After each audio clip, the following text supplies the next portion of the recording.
Namaste, Suswagatam, and welcome to our Sunday edition of Words of Wisdom Gyan Ganga on our Virat Hindustan Sangam social media channels. We are on our various social media channels and on podcast, and we thank our viewers across the globe. Today is episode number 166, and the topic is India headed for a war with China? And we have our patron president, Dr. Subramanian Swamy, and we have a guest today, Miss Cleo Paskal, who is based in North America. And I'll give you a brief introduction about her. She has appeared on our program earlier. Cleo Paskal is a non-resident senior fellow for the Indo-Pacific at the Foundation for Defense of Democracies. Ms. Paskal specializes in strategic issues in the Indo-Pacific. She's a senior fellow at the Usana's Foundation.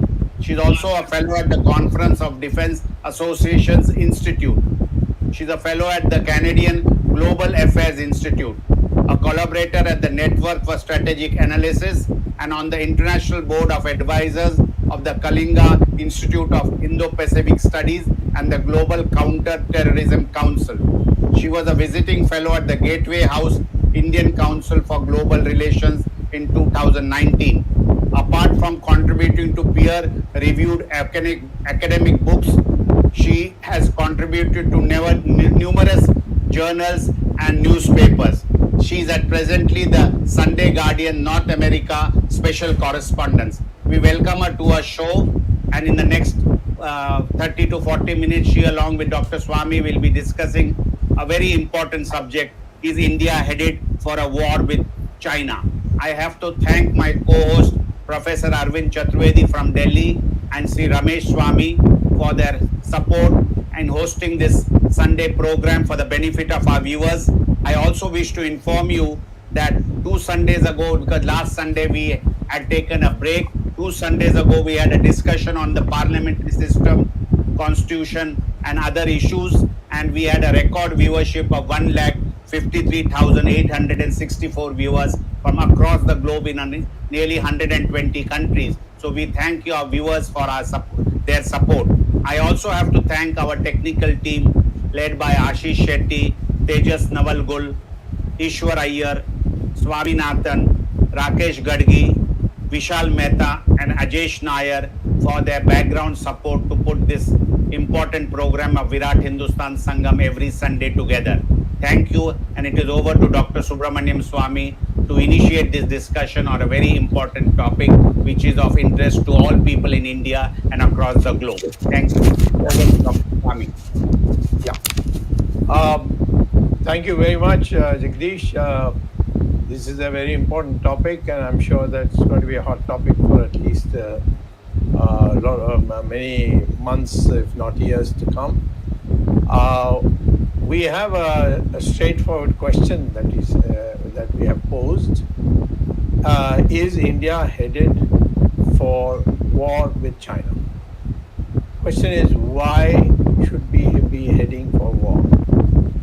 And the answer is quite simple, that if India has any self-respecting intentions to evict the Chinese who have occupied our territory. What kind of territory? Mutually agreed Indian territory. When was it mutually agreed? 1996, when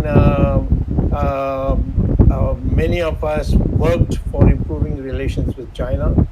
And I had in fact gone and had a one-to-one meeting with Deng Xiaoping, who then said that the thaw of the past, the tension of the past will go. I'm sending my a foreign minister to India to meet all your leaders and so on. So it slowly developed, it began developing, improving. And then there was this 18 one-to-one meeting with Mr. Narendra Modi and Xi Jinping. He came here, he dressed like an Indian, and he swung on the what we call as the chula, and even wore Tamil lungis and so on, all kinds of things. And we thought, this is all going great guns. But on April 18th, 2020, a officer of the External Affairs Ministry, a lady, she sent a note saying that I find that the Chinese have crossed the LAC. The LAC is mutually agreed line, and so they have crossed it, and they are moving towards Galwan, and they have already moved in a big way in a northern part called Depsang, and now they are to the southern part of Chushul, where there's a beautiful airport. I hope they don't grab it. So the first part is that they have crossed the mutually agreed line and occupied it and settled down there, built cantonments and so on and so forth.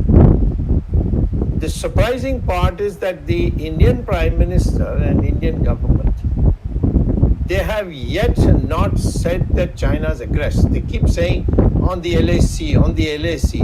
LAC must be, I mean, it's actually almost a pencil on the map. And I'm sure that even on the ground, it couldn't be more than a few inches. Now, how can you say the army is stationed on the LAC? Either you're before the LAC or after the LAC. But this kind of thing has been going on, but the government has not yet stated explicitly taking the name of China and saying that they are aggressors and they must clear out. Even in the discussions that are taking place, there are numerous, I don't know, I've lost count how many. All of them say, they use the word that we expressed our concern to China. I mean, they are sitting on your territory. How can you express concern? You should have been angry. You should have told them. At least you could have told them, get out. But even that has not been told. So what I'm finding is that if I compare to 2020 April 16th, and the lady officer sent a message for which she was actually chastised, the Chinese have been crawling, and they're not only crawling in India, they're crawling in Bhutan. The Japanese, the Nepalese told me that they have also taken parts of Nepal. So there's no place in which they are in this whole subcontinent. They're moving. I don't count Pakistan because Pakistan is basically almost under their control. There may be some elements of the military which are not very keen on it, but across the board, China has a say. I don't even care for the Russians, because Russians, I consider them as junior partners of China, because they're so indebted to China that they cannot now do anything. So there is nowhere where the Russians have ever deviated from the Chinese. Chinese may deviate. They, for instance, on Ukraine, they have taken very little concern, and so that there's leaving it to the Russians to deal with it. So we are in a situation where the most strategic part of our country's territory, the Chinese have come. Chinese have to cross in Arunachal, they have to cross the mountains and come down. And I have reports that they have come down the hill quite a bit, and they could come to the plains of Assam at any time, as they proved in 1962. So all told today, the first point I would like to make is that the Chinese are in an aggressive mood. We do not know why. We thought we were friends, but it has shocked most of us by the way they have done it. And why is the Prime Minister of India not saying out loud that the Chinese have aggressed into our Indian territory? And if we are going to join the Quad, then why should we be still in the BRICS? Why should we be in the SCO?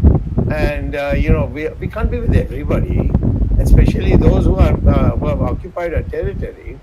So there's so much utter confusion that has been created by this soft approach, which is, in fact, my opinion, is not good for the Indian national interests. We have been in all our language with the Chinese. We have been having meetings after meetings. And then after the meeting, the first thing they'll say is that we have expressed our concern. The army recently met, army generals of India met the army generals of China on late June, July this year. And they issued a statement only a few days ago, on the 2nd of August. And what did they say? They didn't say that we gave them a warning. They said we expressed our concern to the Chinese that your jets are now flying over the LAC, not here, across the LAC, but they're flying along the LAC. And this is in a press release. And I'm sorry to say that even the media has not been able to get access to data. I don't know what the problem is. It is not been reporting the Chinese are aggressors. So before I hand it over to Cleo Paskal, I will make one last point. What should we do? So this whole issue is, should we go to war? In my opinion, of course, we have to go to war if this is the way the Chinese have behaved after 18 meetings of one-to-one with the Prime Minister and making all these speeches about how then the BRICS was set up, and we spoke about how close we are. The Chinese are exporting to India 18 times what we export to them, and that is still continuing. A lot of the Chinese companies, etc., are still there. So, question is, we are facing loss of our territory. We are facing our loss of reputation because we are not able to take a stand, and therefore should we recognize or create a climate opinion that we are headed for war and we better prepare for it on that basis. So what should we do? First, I would like to see the government of India, the Prime Minister, quit BRICS and SCO. You can't be in BRICS and Quad at the same time. And I don't see why this Quad, it can be a 5-member, because Korea is also equally important in the area. They should also be included. And I don't know whether Vietnam, which is now quite anti-Chinese, would be ready also to do this. So I would like to see this take place. Second thing is, all exports and imports to China and back should be banned till the territory is recovered. And I don't think that we want the Americans to send their troops. And occasionally there's a routine. For decades we have been having joint operations in the hills and in the ocean and so on with the Americans. But now the newspapers are playing as if something new has happened. There's been no strategic dialogue of any significance so far with the United States. But I think we don't need the United States troops to fight the Chinese. What we need is United States weapons. And if in the Quad it can be determined that to fight China, India should be supported. I would like to see that support come only at the level of weaponry. And of course, you can have personnel come in to check that weaponry is arrived on time. And then I think the time has also come for to make it clear to China that if you can violate an agreement and capture a territory, we are also in a position to violate some agreements with you. For example, we have an agreement on Tibet. We have said that Tibet is part of China.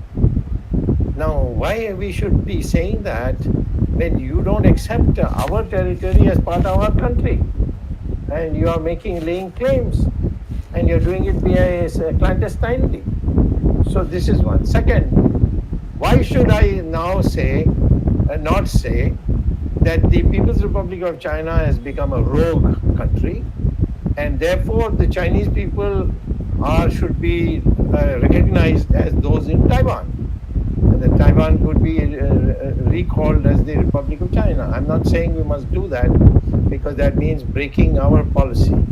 But we have to point it to the Chinese and tell them that you are breaking every agreement. You have come and occupied our land, and therefore, why should we now have this burden of defending your accession of or your conquest of Tibet, and that the frequent threat to Taiwan, which is actually the Republic of China, and it's a democratic country. They hold elections regularly, and they believe in human rights.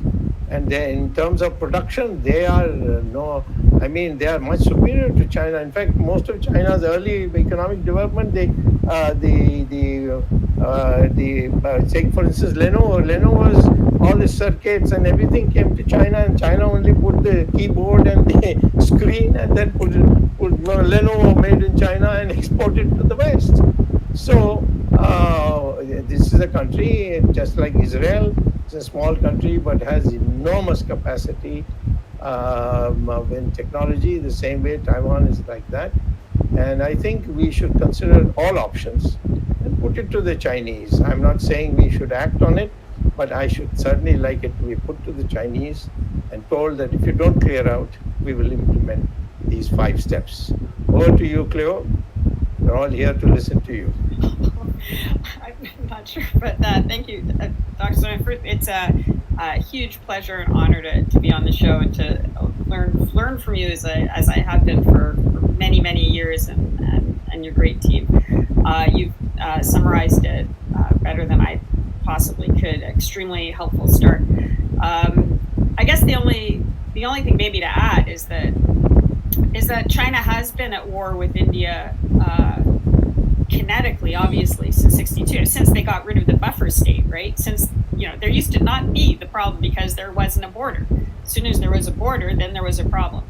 And of course, Mao had his whole, the palm of Tibet, and then the 5-finger strategy of Nepal, Sikkim, Bhutan, AP, and Ladakh, right? To grab over the top. So it won't stop. It won't stop until that is the strategic vision that they think is the imperative. So they'll buy time until they're in a position to be able to do it. But on the political warfare front, China has been at war with India for a very long time because India is an existential threat to China. It is everything China isn't. It's a country of 1 billion people. That's a democracy, which the Chinese Communist Party says is not possible. It's pluralistic, which China says is not possible, as it throws its people in concentration camps. It's dynamic and debative and all sorts of things that China says is impossible. So the mere existence of India as another model for humanity is a direct threat to China. In the same way that an independent Taiwan shows that ethnic Chinese people are fine with democracy, and in fact do better economically, as you've shown, if they're given their freedoms. The political warfare fight that China has been launching against India after Galwan. Galwan showed them that the Indians really fight, and they will. And so then you started seeing all these political warfare attacks. You saw the attack on the Mumbai electrical grid. You saw the attack on the iPhone parts manufacturing plant. The Maoists were whipped up again. The social media activity to try to create division within the country. Everything to try to weaken India from the inside. And this is one area where I'd like to make very clear. India has fought back on the political warfare front like no other country has.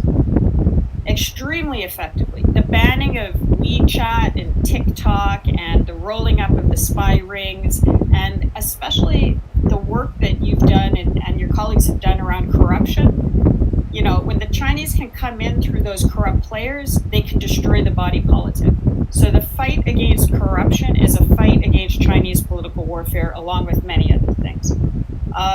And this message that India has been showing, that you can fight back on the political warfare front, is incredibly important, not just for India, but for its neighbors. Look what happened with the Maldives. India saved the Maldives.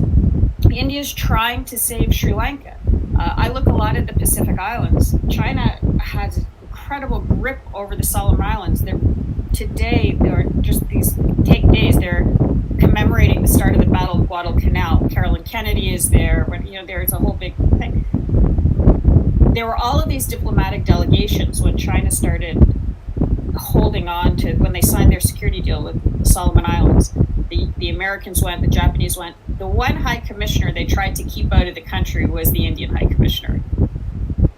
Because they knew if the Indians decided to make friends with the Solomons, they had the political warfare weaponry, the things to help with their society and their economy that could really cause a problem for China. It's a whole other way for a society and an economy to thrive and be secure and prosper.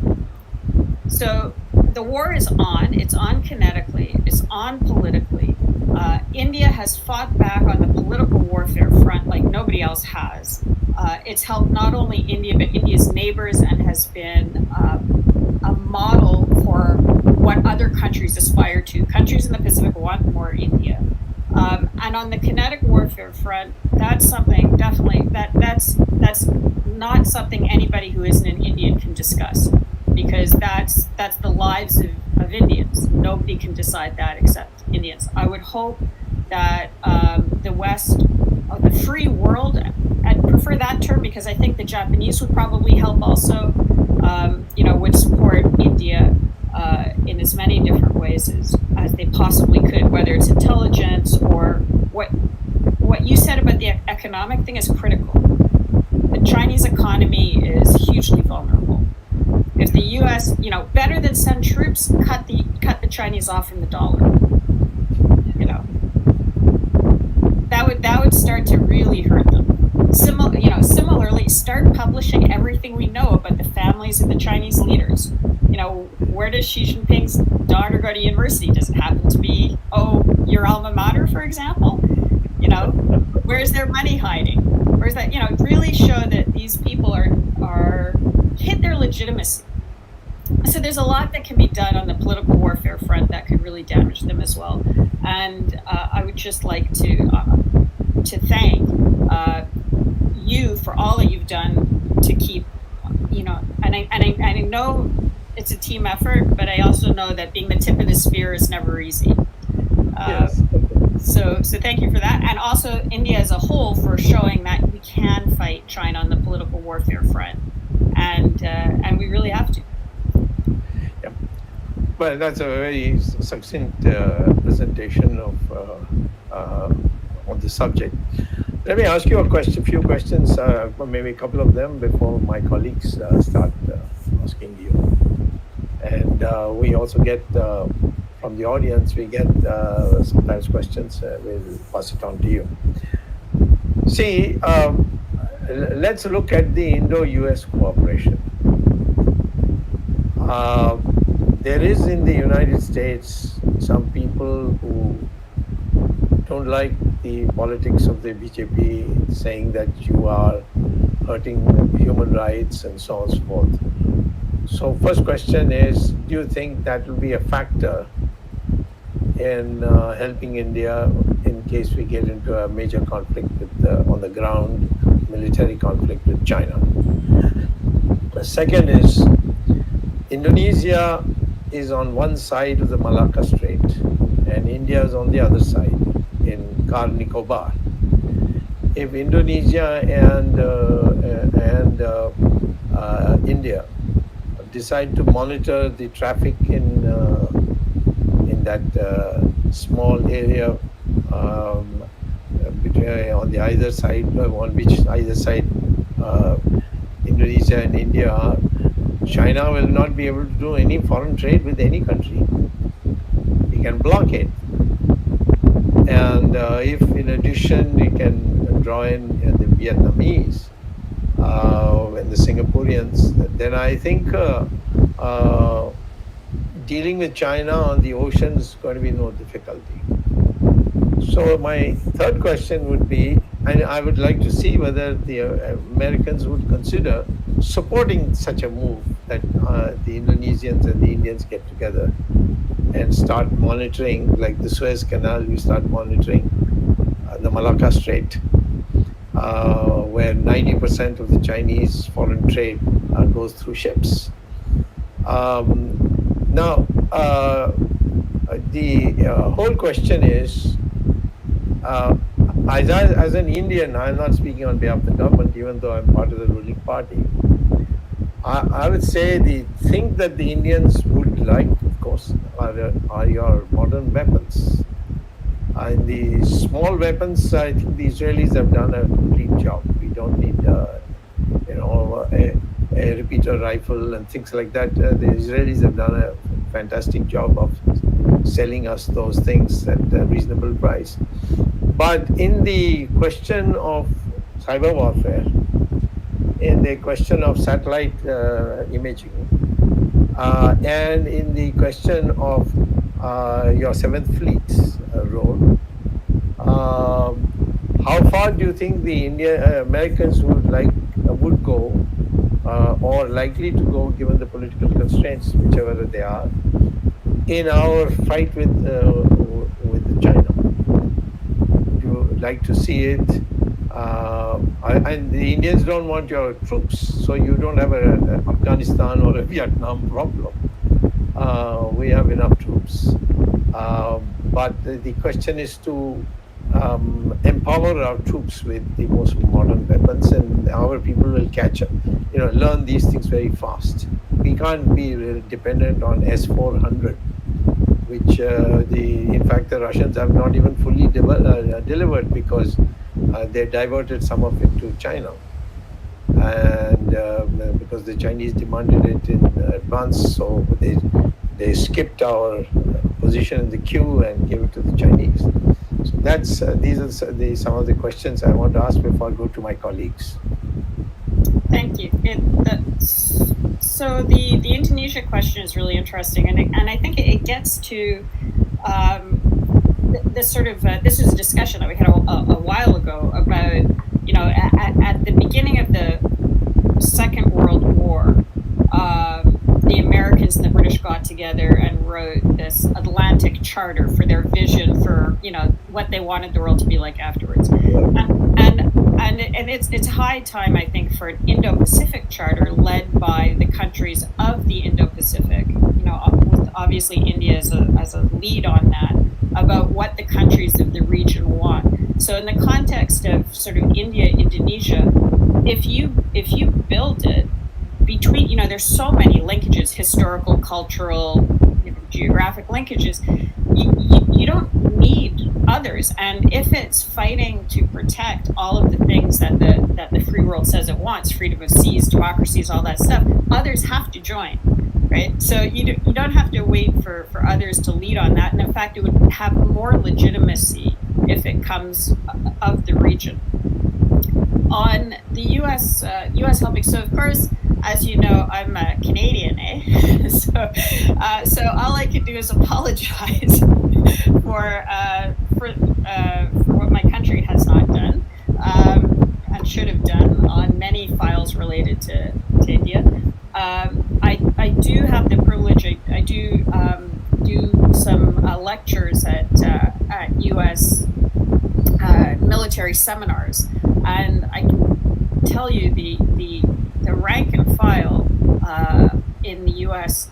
absolutely understands India's position and would like to support it. It's not a Department of Defense issue. It's a political issue, and there is an enormous amount of that Sino-Wahhabi money that goes into the US political system, to try to create the sort of image that you're talking about of India.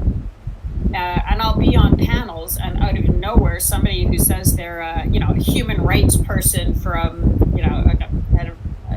one case, it was sort of a European who's working on North Korea will say, well, what about these, Hindu nationalists in India and blah, blah, blah. And so what do? You go, first of all, what's wrong with being Hindu and what's wrong with being nationalist? So let's start with the way that you're framing it initially.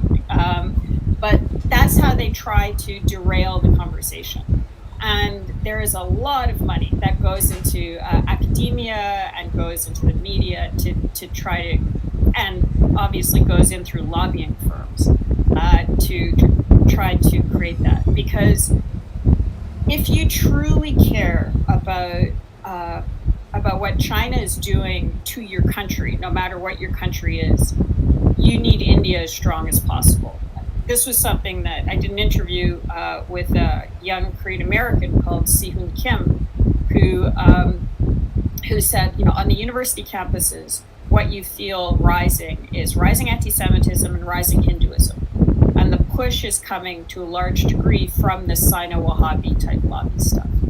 Okay. Yeah. So it's not intrinsic to the political system. And if you get politicians who truly care about China, and you're seeing interesting thing happening around the midterm, right?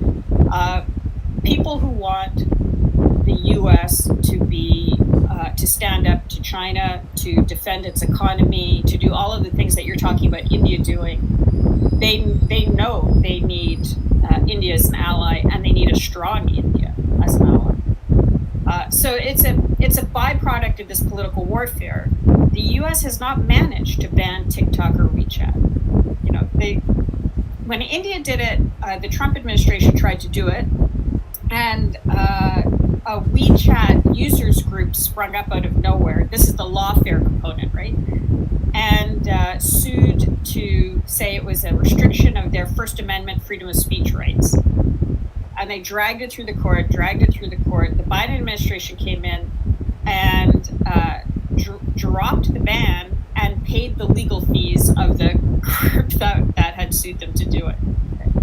That's the difference between India and the U.S. currently on the political warfare battlefront.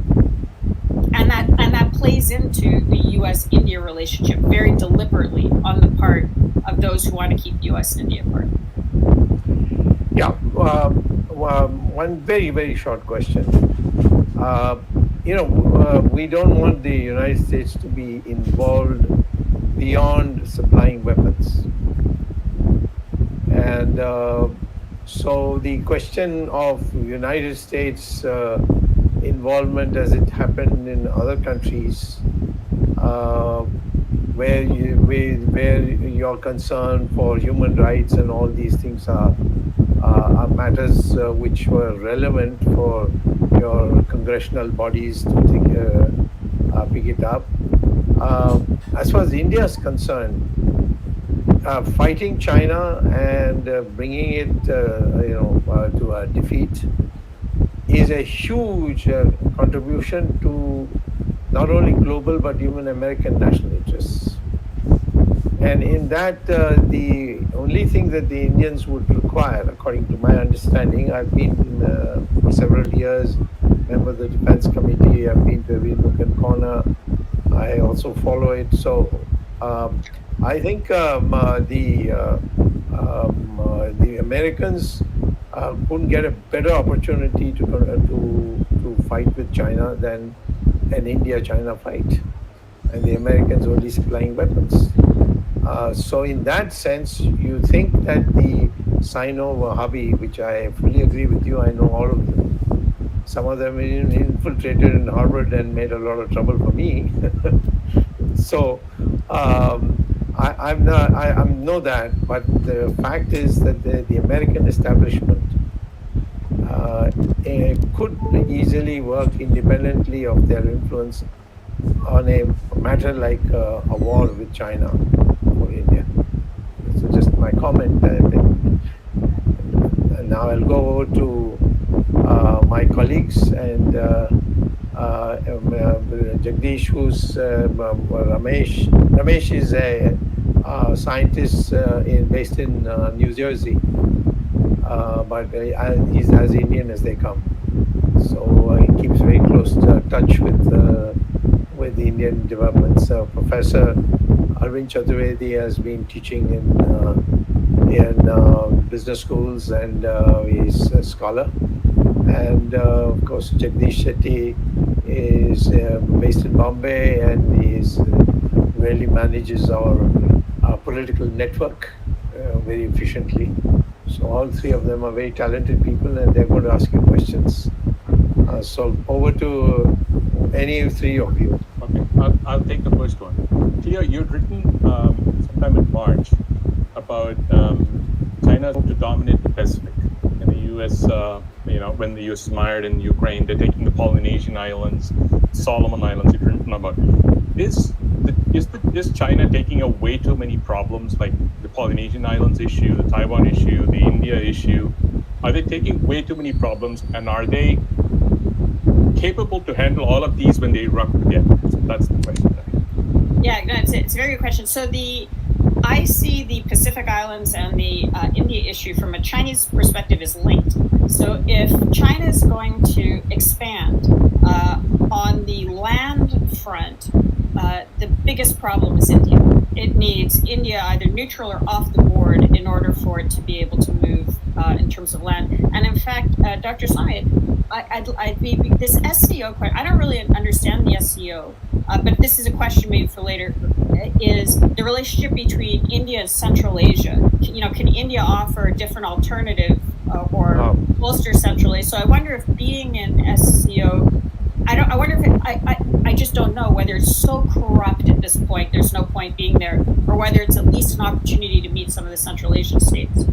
And the Pacific Islands, if you're standing on the coast of China, you look out, you see the first island chain, you see Japan, Taiwan, the Philippines. You can't move that huge fleet that Dr. Swamy was talking about, including the subs and the more secret, off the coast unless you break the chain, which is why they need Taiwan. But if you're going to take it, you have to take the whole circle around it, so you have a security perimeter, and those are the Pacific Islands. So India is necessary on the land side, and also the Indian Ocean, obviously, but it's right up there. And the Pacific Islands are necessary for the maritime expansion. So neither of them are luxuries. They are essential if China is going to achieve what it wants to achieve in terms of domination, which is overtly what it says it wants. Just a follow-up, from a Chinese aggression perspective, China has not been in a war, quote unquote, in modern times. So do they have, they have a lot of they have the hardware, they claim to have all the technology, whatnot, and all those things, but they have not put that hardware to use in the sense that they've not had a war to really test them. Leave the equipment alone, the people. Does the army, the people, do the armed forces have the experience and the mindset to engage in a war? What is your thought on that? Yeah, so the Chinese mindset is the political warfare to kinetic warfare is along a continuum, and they're going to use whatever works. And the more that they have at that the kinetic side, they feel that the further they can get on the political warfare side, because people are scared of them anyway. But you saw with Galwan, if they tried kinetically, the Indians surprised them and pushed them back. But otherwise, they would keep pushing, and they can push in the Himalayas because they have that huge military infrastructure behind them. And places like the Philippines, they're scared of them. When they show up, they have the PLA, official PLA Navy, but they also have the maritime militia and the fishing fleet, which are militarized and all that stuff. If you have a very big stick and people know you're willing to use it, you may be less likely to use the stick initially, but when you're ready to use the stick, you'll use the stick. The problem is that the U.S. policy has always, or has been, speak softly and carry a big stick. If people don't think you're ready to use the stick, people aren't, they're not going to behave accordingly. And now the question is the U.S. going to be willing to use the big stick? And so then the other one, who shows his stick is getting a lot bigger, has an advantage on it. And I would argue things like the way that they flooded the U.S. with fentanyl, which is essentially chemical warfare. It's designed to destroy societies, destroy communities, the same thing they've done to the economy. And the way that, COVID, regardless of where COVID came from, they blocked flights out of Wuhan and they allowed flights internationally. That's consistent with China's policy of being number one in the world in terms of comprehensive national power. That's the goal. It's in the think tanks. That's the language. The goal is China's number one in the world in terms of comprehensive national power. You can do that in two ways. One, you compete and get better. The other, you knock everybody else down. Right? And so if you have a virus that's affecting your economy and your population, and you know it's going to knock you down, it's logical for you to allow it to spread so everybody else gets knocked down more, and at the same time you hoard PPE and you do all sorts of other stuff as well. So when we talk about warfare, we tend to talk about these very, picking up a gun and shooting somebody. But these other warfares, the chemical warfare, the biological warfare, have shown that China is willing to do things that the Chinese Communist Party is willing to do things that no civilized country would. So I don't, and those are the weapons of choice for those two, but they have those other kinetic weapons, and I think they would be willing to use them in ways that we possibly couldn't imagine. Thank you, Cleo. Okay, Arvind? Yeah, my question to both Dr. Swamy and Cleo Paskal. There are several questions. I'll try to summarize them into one question with several parts. First of all, India and China have had a strained relationship on surface, but actually both of them have been have had increased trade in the past few years, which shows that in Indian politics, the right hand doesn't know what left hand is doing. China gets irritated even when Prime Minister Modi greets Dalai Lama on his birthday. China tries to befriend Nepal, Pakistan, Afghanistan, Sri Lanka, and tries to create irritable situation for India. Very recently, China had decided to send a vessel to Hambantota port in Sri Lanka that is named Space and Satellite Research Vessel, or some such name that was given. But India objected to it, and they withdrew. In fact, it was to come in the third week of August. So maybe China has postponed it for some time. Wait 1 minute. China didn't withdraw. The Sri Lankans told them that please don't come. Sri Lanka also objected. Now, Gotabaya Rajapaksa had actually invited them, and now the Ranil Wickremesinghe is now objecting to it. So is it this erratic situation, irritable situation which China is creating for India is pinpricks? Actually, is not really ready for a straightaway war, but trying to create situation where India also gets disturbed. So do you think this kind of symptoms which we observe are also going to add to the tension between the two countries? Dr. Swamy? No, you're the guest, so you go first.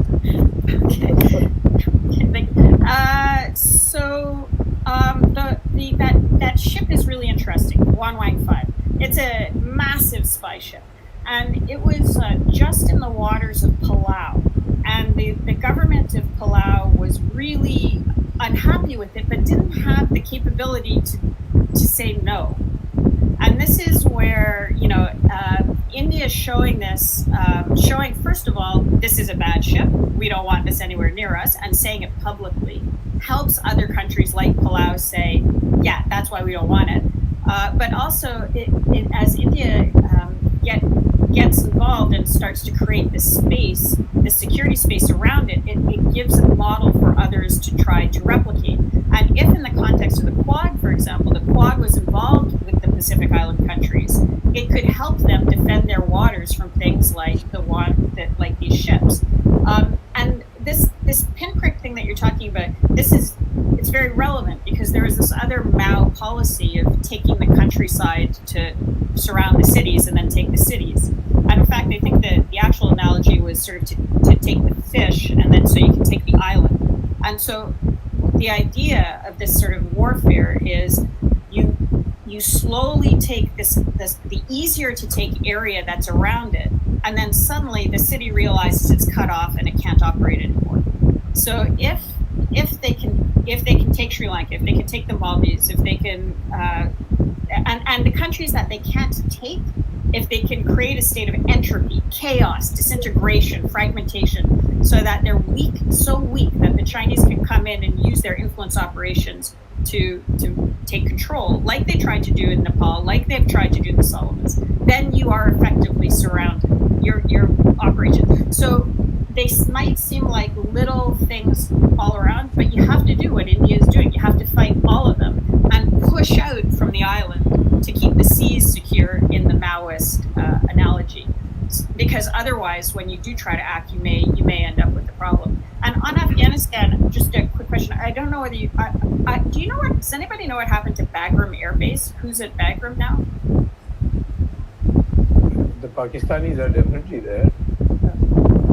Yeah, that was, see, Afghanistan, the withdrawal from Afghanistan was heartbreaking and horrific on so many different fronts. And for the people of Afghanistan, first and foremost, but also for what it's done to India and for the security of the region. And that was, understanding how that policy decision was made in the U.S. would be very helpful for understanding where lines of influence are. Let me answer your question very briefly, Arvind, by saying something which needs to be said. Vietnam defeated China in 1979. In fact, I have read secret reports on that, and the Vietnamese fought. Of course, the Vietnamese were in practice. They had just sent out the Americans, and the Chinese, after the Great Revolution, Cultural Revolution, and so on, they were in a mess. This is 1979 was almost just after Mao Zedong went and Deng Xiaoping had taken over, and it was a fiasco. In India, after 1962, in 67, in the Sikkim border, there's a Nathula Pass there. And the Chinese moved in to see if they from Sikkim, if you come down, then you come to a thin strip where Bangladesh is below, and Assam is on this side, and Bengal is on this side. So if that thin strip is cut near Bhutan, then Assam is completely, out of reach for India on the land. So the Chinese have been trying very hard, and the Bhutanese, to their credit, have been to the extent that they can. But we Indians were not very proactive in it, so the Bhutanese also got a little disheartened. But we have to ensure, but in 1967, the Chinese troops came along, and the Indian army sent tanks on the mountain road, really courageous soldiers. And they thrashed the Chinese and pushed them away. Our government at that time decided not to publicize it because they said they didn't want to upset the Chinese. So this is something which you can see where there's a combat between India and China. The Chinese have lost. And second incident was 1987, 20 years later, when Rajiv Gandhi was the Prime Minister. It's a place called Sumdurung Chu Valley. Chu means valley, actually, I think, in Arunachal. And the Chinese troops crossed that with all their artillery, everything. and the Indians met them not on the plains, but they went up and defeated them and made them go back. Again, not publicized. I myself asked Rajiv Gandhi, was a good friend of mine, why didn't you publicize it? He said, no, they are very touchy people. I don't want a big war. I don't know whether Mr. Modi is in the same thing, but Modi is hurting himself, in my opinion, by not clearly saying China is an aggressor. In fact, he went to the extent of saying nobody has come and nobody has gone. And his statement in Hindi is now widely publicized in India. People are making jokes of it. So, coming back to it, I would say that the democratic world should actually encourage India to fight China and give them a defeat. And for that, whatever we can do to support India, the democratic world should come forward and say, we'll take care of the rest, we'll help you in the economy, we'll help you on the electronics, we'll help you on the intelligence, all that. But go fight them and defeat them and send them packing. Thank you. Madam, I have a question for you.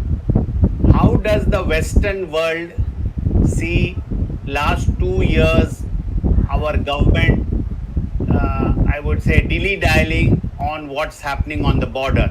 I'm asking for your view because you being in the West and you being in doing a lot of research on the being an expert, how does the Western world see for the last 2 years whatever is happening on the Indo-China border, and India not really calling them as aggressors? How does the Western world see it from their perspective or from the newspaper world? How do you all see this last 2 years or 2 years and 2 months or so, whatever is happening on our border? How do you see that?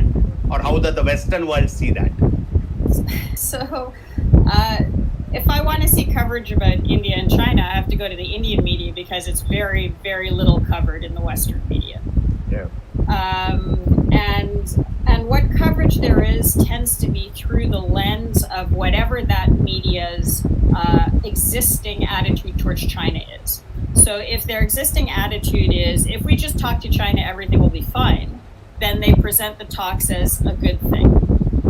If their concerns are, what's the point of talking to China? They're just buying time while they get stronger and try to attack you somewhere else. Then they say, what's the point of talking to China? They're just going to attack you somewhere else. But I'd say by and large, and this is just incredible to me. India is largely invisible in the Western press, and there are a lot of different reasons for that. There's a comfort in thinking there are only two worlds. There's the China sphere and there's the U.S. sphere. If you start looking at the Indian sphere, then that's a whole other thing. The way that India has handled a whole different range of crises, like COVID, for example. If you want to talk about how the different U.S. states handled COVID, but then you talk about how India handled COVID, that complicates the way you present the discussion. It's not the Chinese 100% lockdown, and it's not the route that the U.S. took. So bringing India into the conversation is because India is complicated, makes it more complicated, and so it's easier just to kind of ignore it and look at India as a byproduct of pre-existing positions on other themes. So I'd say that generally there is a real lack of awareness of what you're talking about about the discussions on the borders. It's maybe a lot. If there's this long article about Chinese expansion, there might be one line about India, there's the border on there, and that line will be a byproduct of these pre-existing positions. Now, that's not the case in places like a Vietnam or a Japan or or countries in the region that are watching it very closely and who are dealing with similar things. But in terms of the U.S. and Canada, I'd say yes, and that's why it's so easy for this Sino-Wahhabi lobby to pervert the message. And especially because there are people in the think tanks and academia and the media that are all trying to push India out of the mainstream conversation and create its own issues. And there was a time when India and Pakistan were hyphenated in the discussion. And then it became India-China hyphenated, and they're trying to push it back to India-Pakistan hyphenation. So it's, I wish that there was subtlety in the discussion about it, but in the mainstream media, you very rarely see anything. I just have a follow-up question. Okay, go ahead, Jagdish. Yeah, Go ahead. ma'am, I have another question. You have been a China watcher and you've been writing extensively on China.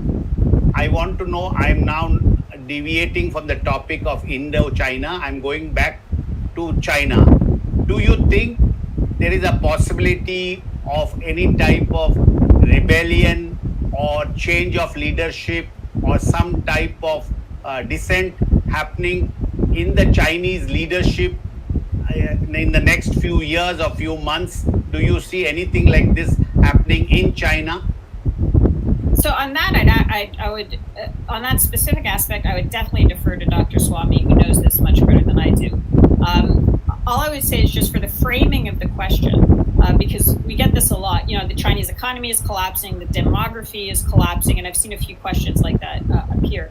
For me, the issue is not, how we reached peak China, economically, demographically. The question is, have we reached peak Chinese Communist Party damage? Have we reached the peak of the damage that it can cause to the rest of the world?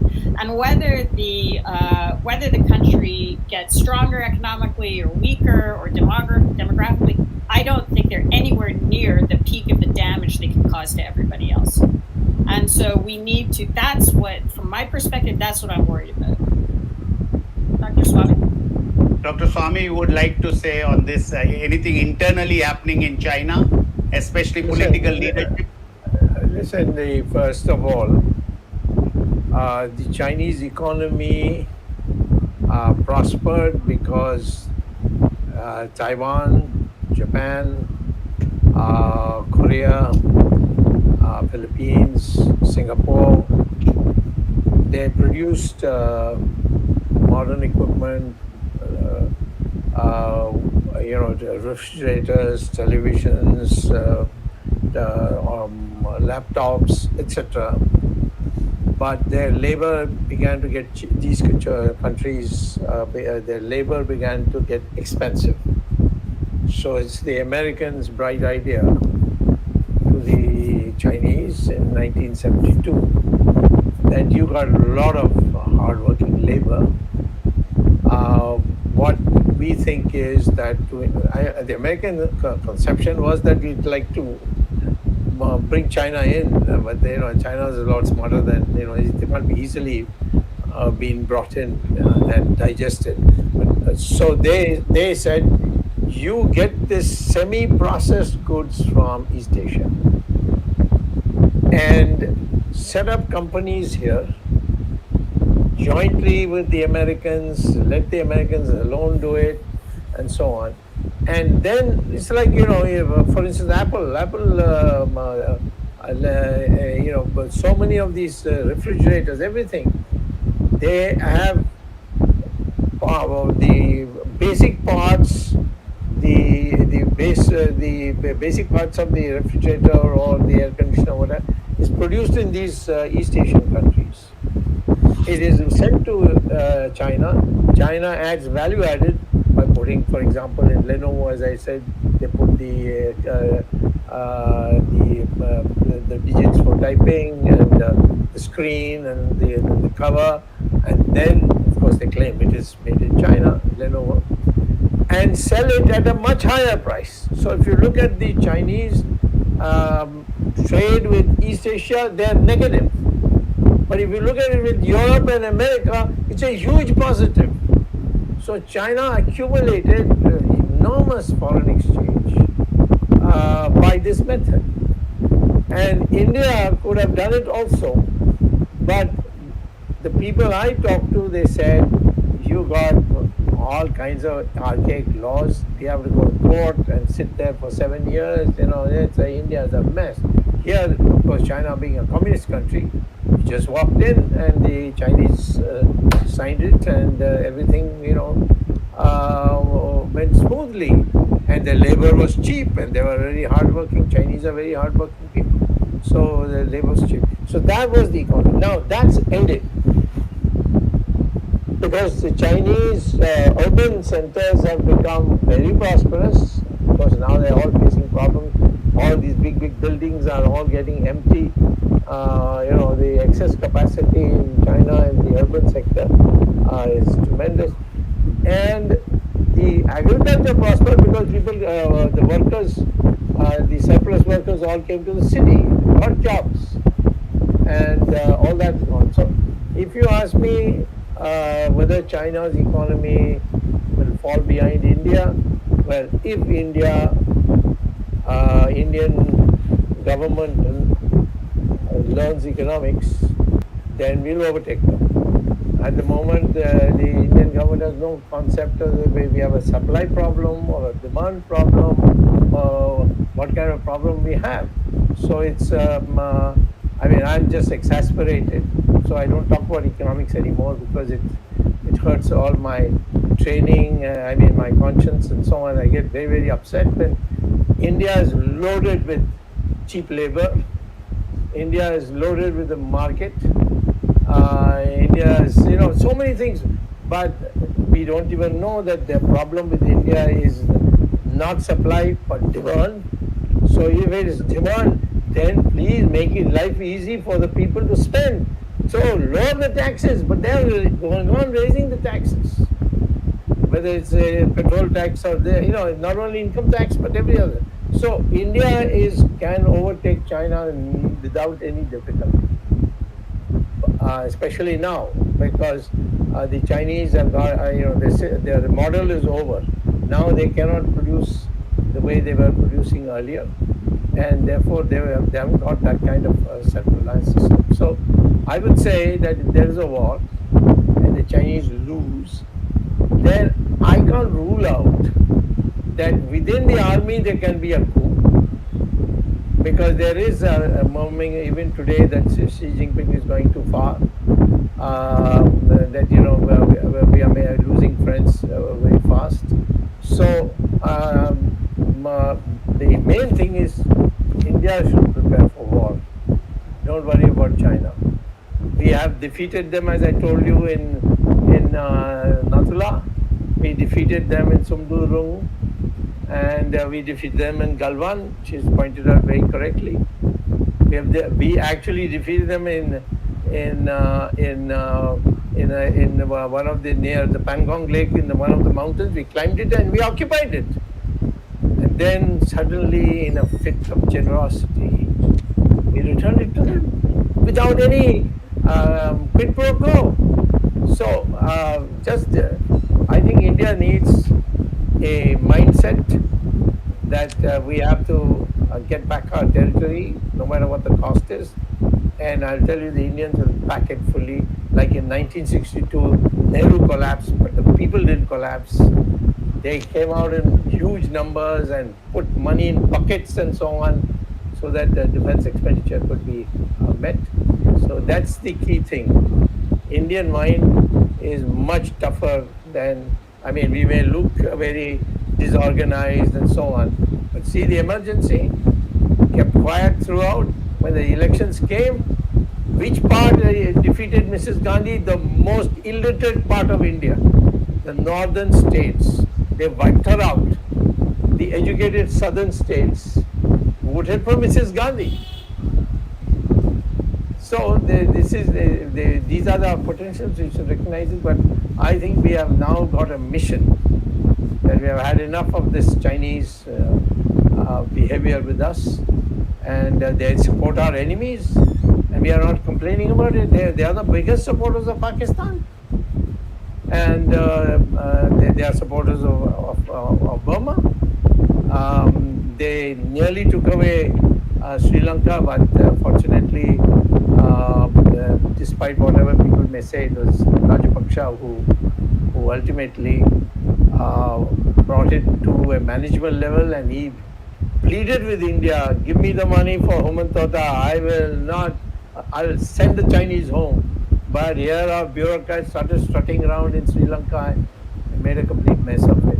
So I think the problem is not the Chinese, the problem is India. We have to develop a new mindset to be able to defend our own country. Dr. Swamy, just as a follow-up quick, we're just over time limit, but anyway, because I'm just taking some questions from the... Yeah, by God, you're a very popular lady, madam. Yeah. So the thing, Dr. Swamy, in the event of the war, what is preventing India from getting aggressive? One, is it because they're afraid of an unrest, supply chain issues? Is this also a global pressure? So between Cleo and Dr. Swamy, you can answer this. But I'm just succinctly putting, because there are 5 questions, I'm just putting all of them into one. I'll tell you the real reason after this program is over. Dr. Swamy, I have a question. I have verified the reason. I have verified the reason. I still have friends in China too. They were my students at Harvard, and they are still very sad that I've been driven to this position, so to speak. They're from there, being sympathetic. But I can tell you that we have no real reason not to fight, and there's no reason to say that nobody has come. That itself is a giveaway. And so there are reasons which, in my opinion, which will come out one day. But at the moment, I can't on television tell you. Your point. I mean, is a lack of India's aggression? Is it more from? Is there any international pressure on India not to be aggressive? In your perspective? No, maybe from the Russians, but they are junior partners of China. I won't. The smaller countries, they would be very happy if we cut China to size. And I'm sure the United States definitely, because otherwise they wouldn't have formed the Quad. Yeah, and I would frame it more as defensive as opposed to aggressive. So, India's been on the receiving end of the psychological warfare. So under this Chinese unrestricted warfare doctrine, there are 24 different warfares, but the 3 most important warfares are psychological, media, and lawfare. And they're using all of them against India to try to make India, and against everybody else, but to make India not respond. So this issue of the regulations and things slowing down the Indian economy, that benefits China enormously. So you might see lobby groups that want to get more environmental regulations, for example, in place. They'll fund environmental groups. There are legitimate environmental concerns. They'll find legitimate things, latch onto those, and then ride them to a conclusion that benefits China. The media stuff, creating social media discontent. You saw it around things like the farmers' protests, where stuff was coming in from the outside that was designed to create division within Indian society, to paralyze it, to create this entropic zone, to force it inwards. But also this psychological component that China's too big, you can't beat China, they've got all this money, India's broke, India's weak, India's divided, all that stuff. That's psychological warfare. If you're repeating that, you are doing the work of the Chinese Communist Party. That's well said. Yeah. So getting the China, before you say something, think: does this benefit China or does this benefit India or whoever else you're representing? And also, even just the word aggressive versus defensive. India didn't start this fight, right? Yeah, India needs to defend against the fight. That's like the Taiwan thing. That there's no reunification there. That's an invasion.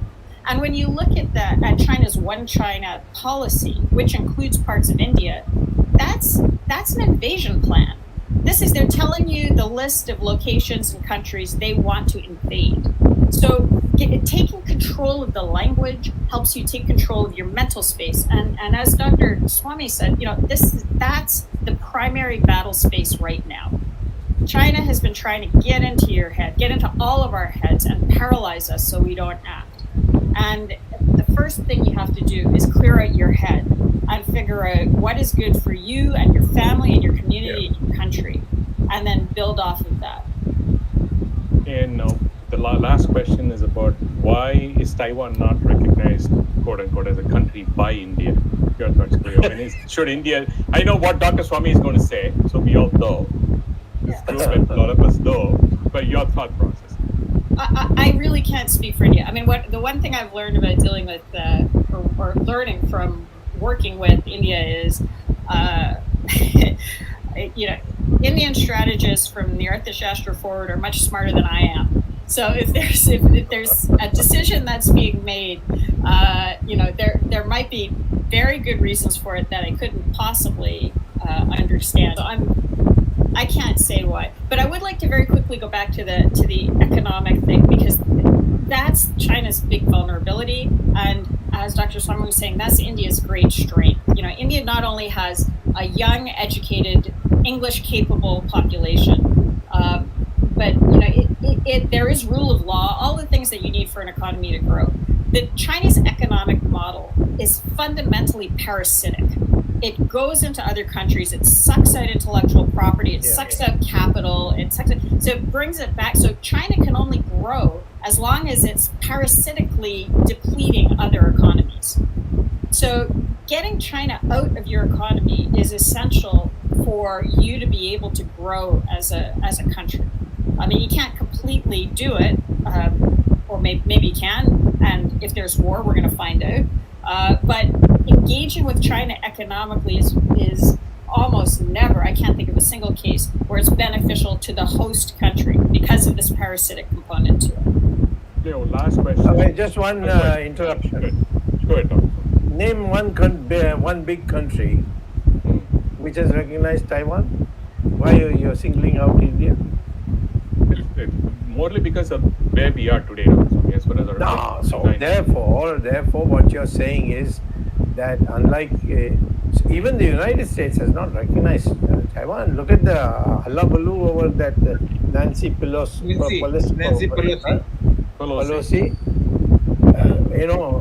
And she was determined to go. Therefore, ultimately, they had to adjust. But I don't think that there is any country that I know which has recognized Taiwan. So I see some of the ones that do, those little Pacific islands, for example, Palau does, and they're small. But the reason they do it is interesting. So sometimes it's discounted as financial, but actually the Chinese would give them a lot more money to switch to China. And the reason that they stick with Taiwan is actually moral and values based. Because they believe in all of the things that we all say we believe in, but don't seem to be willing to put our policy where our mouth is in some cases. Yeah. On the economic front, is the U.S. CHIPS bill, has it got any impact? Would India or anybody benefit? Or how do you see that play out politically? So as long as the investment doesn't go back into companies investing in China, we're okay. I'm not quite sure how that's going to play out, but ideally, everybody except authoritarian countries that suppress their own populations and are aggressive with their neighbors will benefit. But the devil is in the detail. Okay, thank you. Yeah, Dr. Swamy, I have a brief question. You said we must take up with the China whatever be the cost. Now, what do you think is likely to be the cost of a war, and how long do you think India will take to recover from the cost of the war? 2 years, 3 years? If We India already was, from 2016 onwards. No. See, the thing is, first of all, if India says all the territory which China has taken, and as a punishment, if you want to add, that we now scrap the 1996 agreement, even Aksai Chin and all these, we are going to take back. I think Indian economy will start growing. The the demand factor from the war is going to be huge for the Indian economy. That's what we are lacking today. Indian problem is nothing more than the fact that the demand has come down. If you go to an automobile shop, you will see cars, unbought cars lying all over their ground space. People are not able to get a good price, good sales amount like before. So you have to put purchasing power into people's hands. And a war will do that. It did it for many countries. It did it for the United States. It did for Germany. I'm of course not giving that as an example because the guy who benefited was Hitler. But the fact is that that's exactly what happened after World War I and the Great Depression. They didn't know how to come up. It was a war which gave the demand factor. So But don't worry about the war. Just print notes. That will also put a stop to Indo-Chinese trade. So do you think India can afford to stop that? Indian trade is all negative for us. We are importing. Yes. They are, and they are hardly, importing anything from India. Maybe they get many products we are dependent on China. Kudremukh mountain in Karnataka has the world's best iron ore, and is being smuggled to China through Visakhapatnam and Calcutta. I met people in China who I asked them what do they come for. They say, "Oh, we come to." I said, "But Kudremukh iron ore is not the." There used to be Reddy brothers. They were doing that, and of course they were paying the politicians also, so they kept quiet. But the Kudremukh thing has been gouged and gouged and gouged. Could have given us the best steel in the world if we had put the steel plants. So, all these are there, but in a war, people become one. They have demonstrated in 1962, they have demonstrated in 1971, they demonstrated in 1999. When a war comes, everybody becomes disciplined in India. Okay. I'm not advocating a war for that purpose, but I'm saying don't raise these fearsome issues because a war is going to solve those problems. Arvind, it is we have overdone it. Poor lady, she will sue us one of these days. We have already crossed 80 minutes almost, and from our recently adopted norm, we should wind up the program within 60 minutes or maybe 45 minutes because of the topicality of the subject. Cleo Paskal is so popular, as Dr. Swamy said, and the questions are pouring in from the viewers. Yeah. But I'm afraid we have to stop. Maybe some other time we'll discuss this. In last few months, we have discussed China several times, and it is an issue which never dies, especially the war issue. Only 2-3 weeks back, we had discussed how to stop whether India should go with China for a war. And these issues are very important. But surprisingly, the government is not provoked. The media is discussing this. Opposition politicians are discussing this, but government is not reacting. There is no reaction from the BJP government about the acceptance of the views that different people are dishing out. Anyway, thanks, Dr. Swamy, for starting this discussion, which is a very important topic and very popular topic with the public also. And thanks, Ms. Cleo Paskal, for spending time with us. I think it is the second program that you are having with us in last 2 years. And maybe we'll also invite you once again on this Indo-China issue or maybe any other issue because people are interested in listening to your views also. Thanks, my co-host Jagdish Shetty and Ramesh Swamy.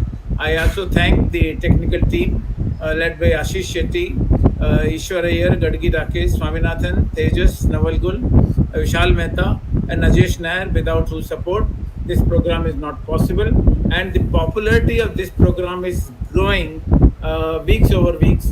And as Jagdish Shetty has said in the beginning, only 2 weeks back we had a program on parliamentary and procedures, and more than 1.5 lakhs viewers have already seen that program.